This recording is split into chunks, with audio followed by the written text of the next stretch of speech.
¿Te imaginas a los temibles hijos de Odín retrocediendo ante otro pueblo? ¿Qué escena te viene primero? ¿El choque salvaje de escudos y espadas? ¿O un silencio que se clava en los huesos? Niebla que esconde formas y ojos que vigilan desde las rocas. Ese choque entre la fama y la duda es justo lo que vamos a destripar ahora. Cierra los ojos un instante e imagina el crujir de la tabla del dracar bajo tus pies, el olor a grasa y hierro, el viento que trae olor a pino y a sal.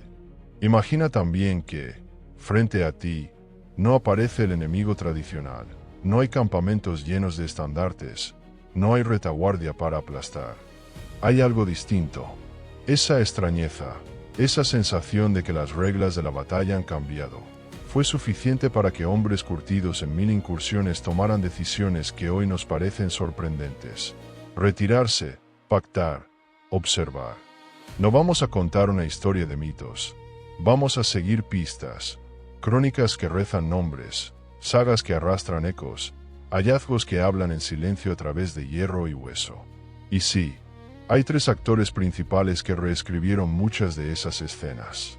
No los presentaré ahora como leyendas, sino como fuerzas reales que obligaron a replantearse el combate, la supervivencia y la honra.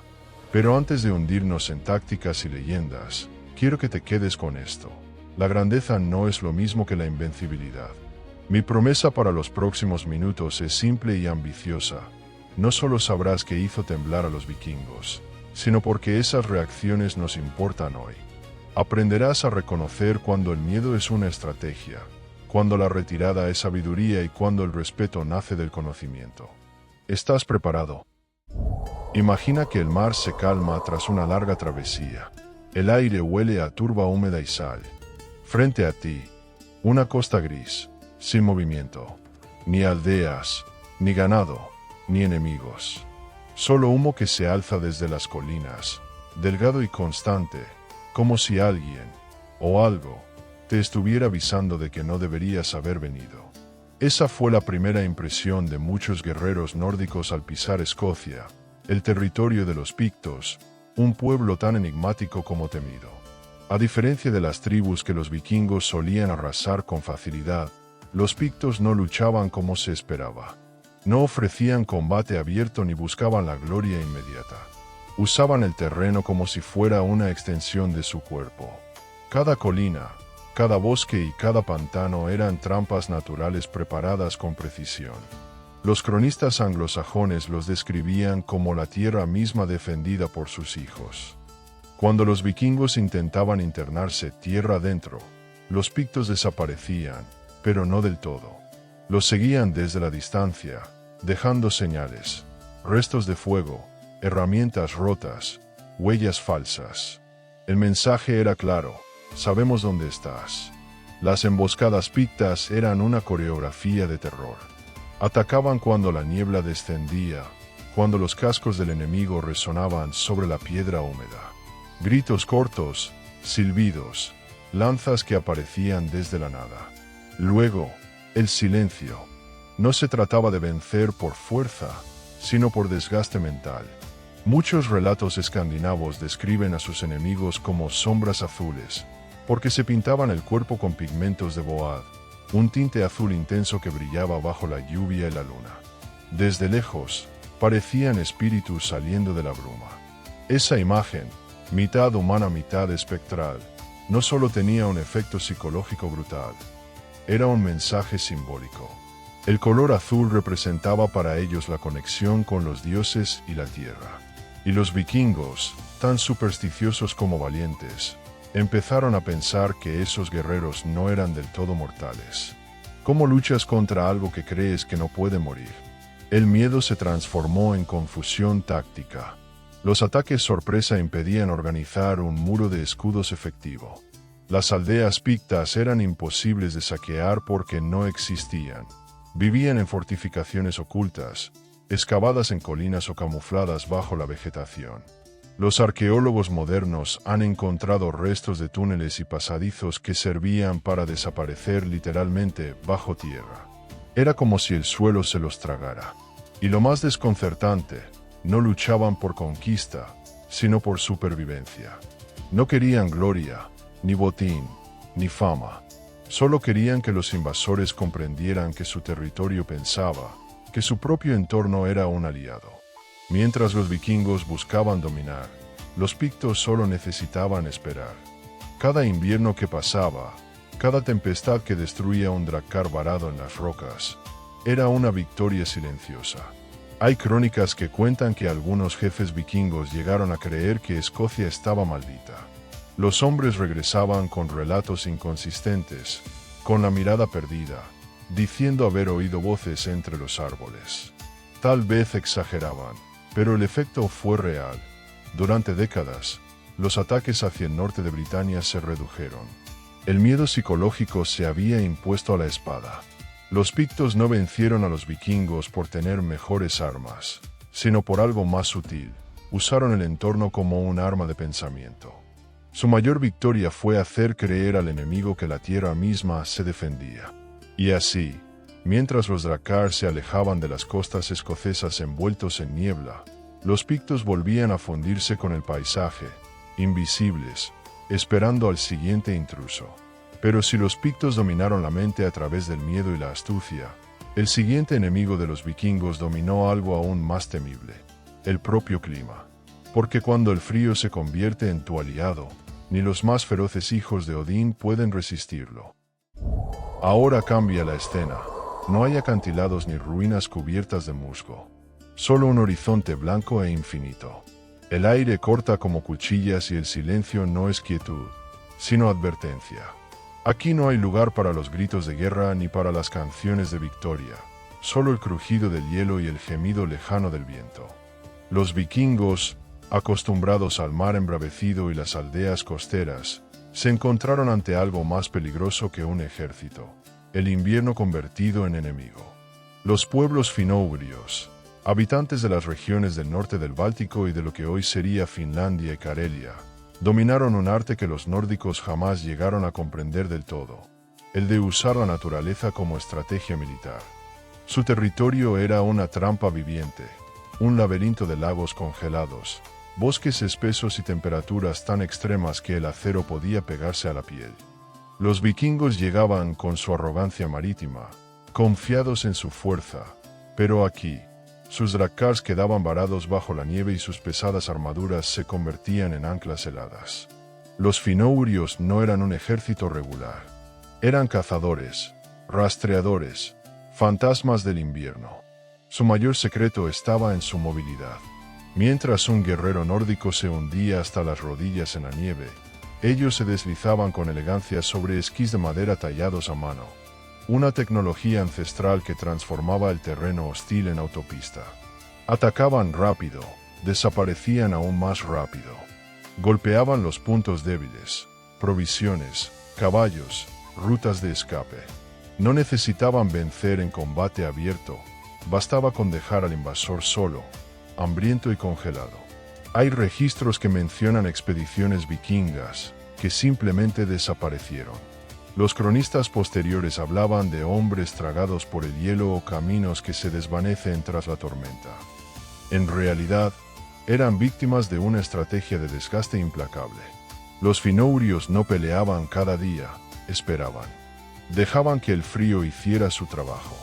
Sabían que un enemigo desesperado comete errores, que un fuego mal encendido puede delatar una posición, que un sonido equivocado puede atraer a lobos.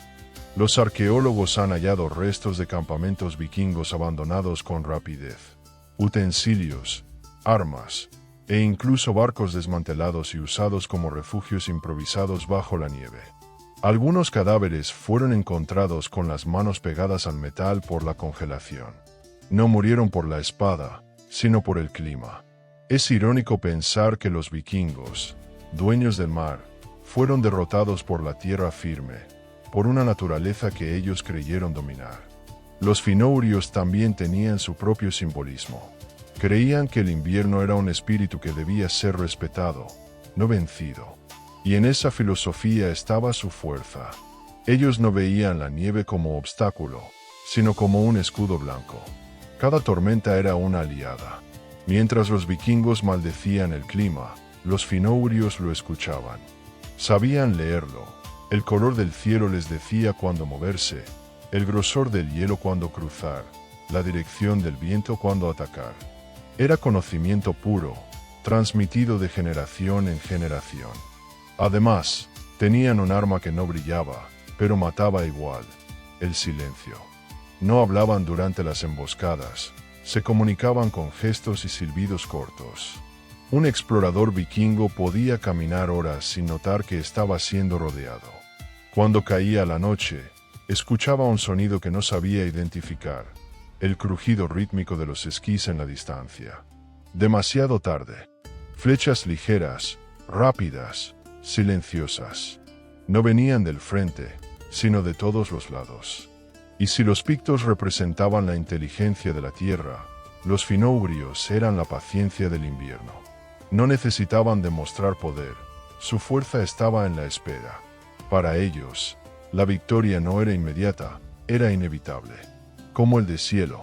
En la práctica, el clima y el conocimiento local fueron más efectivos que 1000 espadas vikingas. Y aunque los nórdicos aprendieron a respetar ese territorio, el miedo a internarse demasiado en él quedó grabado en sus sagas. No era un miedo a morir, era el miedo a no ser visto nunca más. El invierno enseñó a los vikingos una lección que sigue vigente: no puedes dominar lo que no entiendes. Y esa enseñanza, más que cualquier derrota, cambió su manera de conquistar. Pero si los pictos usaron la mente y los finoubrios usaron la naturaleza, el siguiente enemigo de los vikingos fue distinto. No venía de fuera, sino de dentro. Guerreros tan disciplinados, feroces y leales que hicieron temblar a sus propios hermanos del norte. Ahí comienza la historia de los Vikings, el espejo más letal que los hijos de Odín encontraron jamás. De todos los enemigos que los vikingos enfrentaron, ninguno los desconcertó tanto como ellos mismos. Porque esta vez, la amenaza no vino desde los bosques, ni desde el hielo, sino desde el interior de su propia cultura.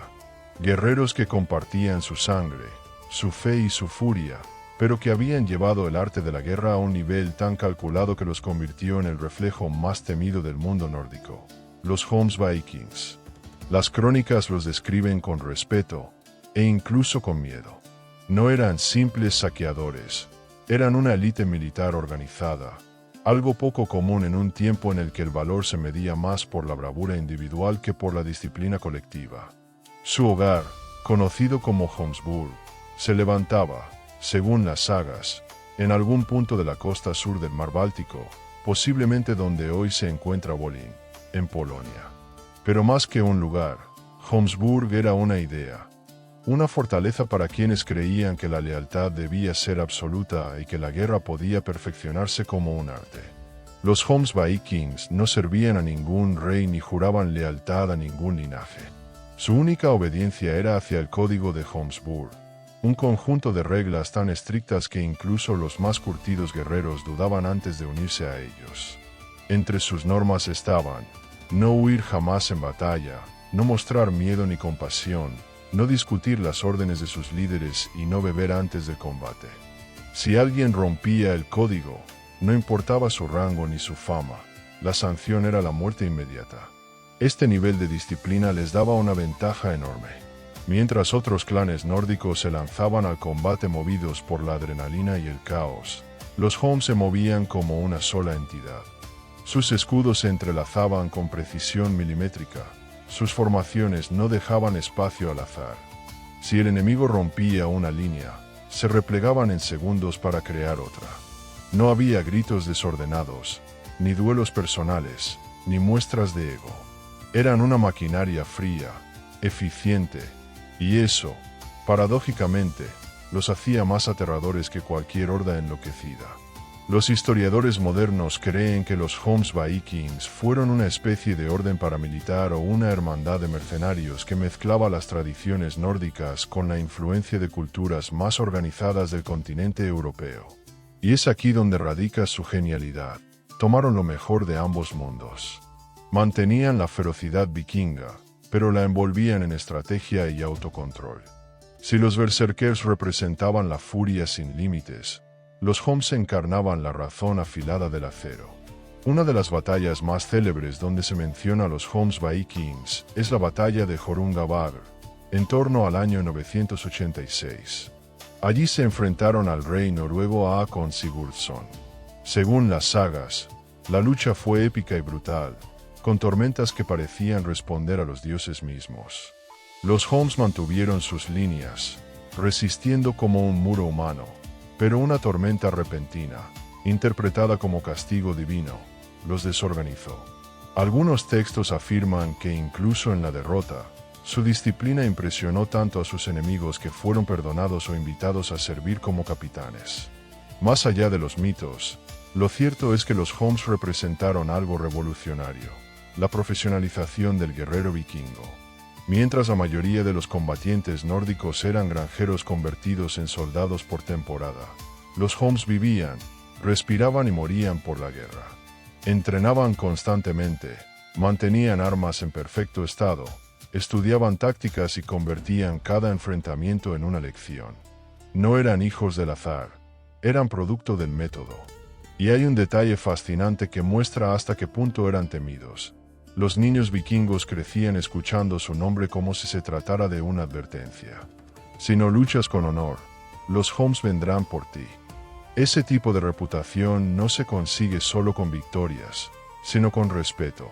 En el imaginario colectivo, los Homs eran el límite, el punto en el que la ferocidad se volvía cálculo, el lugar donde el héroe impulsivo se enfrentaba a su versión más fría y perfeccionada. Su existencia, real o exagerada, dejó una enseñanza clara para los vikingos. La fuerza sin control se destruye a sí misma. Los Homs demostraron que el dominio de uno mismo es la forma más alta de poder. Quizá por eso su historia está tan envuelta en misterio, porque fueron la advertencia viva de lo que podía suceder cuando la furia encontraba disciplina. Y así, la leyenda de los Homs Vikings cerró el círculo. Los hijos de Odín descubrieron que el mayor enemigo no estaba en la niebla, ni en el hielo, sino en el reflejo de su propia ambición. Porque al final, toda civilización, incluso la más poderosa, acaba enfrentándose a sí misma. Y es precisamente en ese espejo donde los vikingos aprendieron su última gran lección. No hay enemigo más temible que el que conoce tu alma.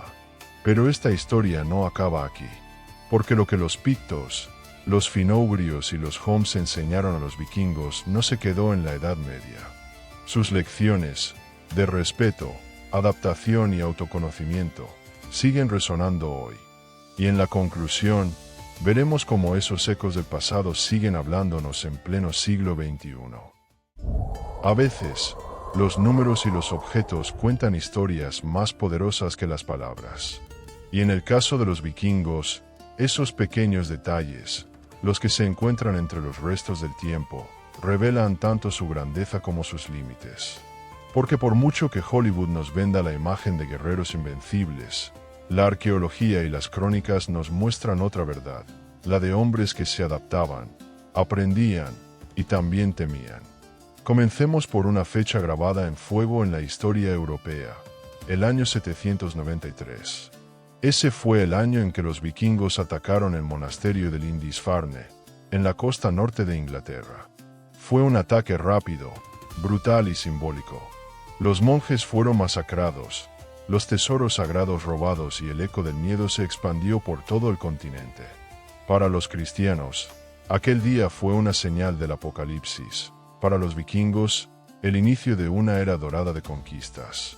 Sin embargo, lo que pocas veces se menciona es que aquel mismo acontecimiento marcó también el comienzo del miedo en sentido inverso. Porque, aunque Lindisfarne fue una victoria, también desató una reacción. Las tierras sajonas, celtas y pictas comenzaron a prepararse, a estudiar sus movimientos, a responder. Desde ese momento, el terror dejó de ser unilateral. Otro dato fascinante: los vikingos llegaron a navegar más de 6.000 kilómetros en su época de esplendor. Desde las costas de Noruega hasta el Mar Negro, desde Islandia hasta Groenlandia, sus drakkar surcaron mares y ríos como si no existieran fronteras. Su tecnología naval era tan avanzada que incluso hoy sorprende a los ingenieros. Embarcaciones simétricas, ligeras, con quilla flexible que podía soportar tanto las olas del Atlántico como los ríos estrechos del continente. Y sin embargo, hubo territorios que evitaban. Por ejemplo, las regiones interiores de Escocia, Laponia o las profundidades del norte del Báltico eran zonas de miedo geográfico. No porque fueran inexpugnables en términos humanos, sino porque su propio entorno parecía conspirar contra el invasor. Se decía que los vientos cambiaban sin aviso, que las brújulas enloquecían y que los hombres desaparecían entre la nieve. En realidad, no era magia, era la naturaleza y el conocimiento local, dos aliados imbatibles de los pueblos que habitaban allí. Y ese conocimiento dejó huellas tangibles. En Finlandia y Karelia, los arqueólogos han encontrado herramientas adaptadas al clima extremo, cuchillos de hoja corta pensados para tallar madera húmeda, arcos de doble curvatura capaces de resistir temperaturas bajo cero, quizás lo más impresionante, esquís con más de 4000 años de antigüedad. Aquellos mismos esquís, símbolo de movilidad y supervivencia, serían el secreto que permitió a los pueblos finourios desplazarse con facilidad por donde los vikingos apenas podían avanzar.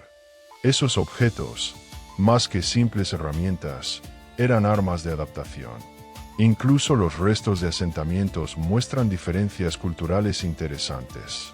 Mientras los campamentos vikingos solían situarse cerca del agua, su elemento natural, los pueblos del norte construían refugios circulares, semienterrados, que conservaban el calor y se confundían con el terreno. Es decir, se camuflaban con la naturaleza, tal como los pictos lo hacían en Escocia. Todo estaba pensado para sobrevivir más allá de la fuerza, desde la arquitectura hasta la forma de respirar bajo una tormenta de nieve. Otro detalle revelador: en las tumbas de algunos jefes vikingos se han hallado objetos extranjeros, como cuchillos lapones o amuletos de estilo finés. Eso sugiere que, lejos de un odio absoluto, existió también un intercambio silencioso de respeto y aprendizaje. Quizás los vikingos comprendieron que aquellos pueblos que no pudieron conquistar no eran enemigos comunes, sino maestros del terreno. Y aquí se encuentra el núcleo del mensaje. La historia de los vikingos no es solo la historia del valor, sino de los límites del valor. Porque en muchas ocasiones, la victoria no dependió del coraje, sino de la adaptación. Saber cuándo observar, cuándo aprender y cuándo retroceder fue lo que les permitió sobrevivir durante siglos. Hoy, esos detalles arqueológicos, una hoja de hierro deformada por el hielo, una huella en la nieve fosilizada, un trozo de hueso tallado, son más que restos, son testigos de una lección universal. Que el miedo puede ser maestro, que la inteligencia siempre vence a la soberbia. Y mientras las runas talladas en piedra siguen contando gestas de héroes y batallas, los pequeños fragmentos del pasado nos recuerdan que la historia real se esconde en los matices. Porque si las tribus del norte enseñaron a los vikingos a temer, también les enseñaron a comprender. Y esa comprensión es el puente perfecto hacia el último capítulo de esta historia. Una reflexión moderna, donde veremos cómo esas antiguas lecciones del miedo, la estrategia y el respeto aún se reflejan en nuestro mundo actual. Si algo nos enseña esta historia es que la fuerza sin conocimiento está condenada a caer. Los vikingos no fueron derrotados por falta de coraje, sino por subestimar lo que no comprendían. Los pictos usaron la tierra, los pueblos del hielo usaron el clima, y los homs usaron la mente. 3 enemigos, 3 lecciones. Adapta, observa y domina tu interior. En el fondo, todos seguimos librando batallas parecidas. Hoy el terreno no es de piedra ni de nieve, pero las reglas no han cambiado. Quien entiende el entorno y se adapta, sobrevive. Los vikingos lo aprendieron tarde, y ese aprendizaje los transformó más que cualquier victoria. Si esta historia te hizo mirar a los vikingos con otros ojos, te invito a seguir explorando conmigo. En este canal encontrarás más relatos donde la inteligencia venció a la fuerza, donde la historia nos recuerda que incluso los héroes tienen miedo. Haz clic y acompáñame en el próximo viaje al pasado, antes de que la niebla se cierre otra vez.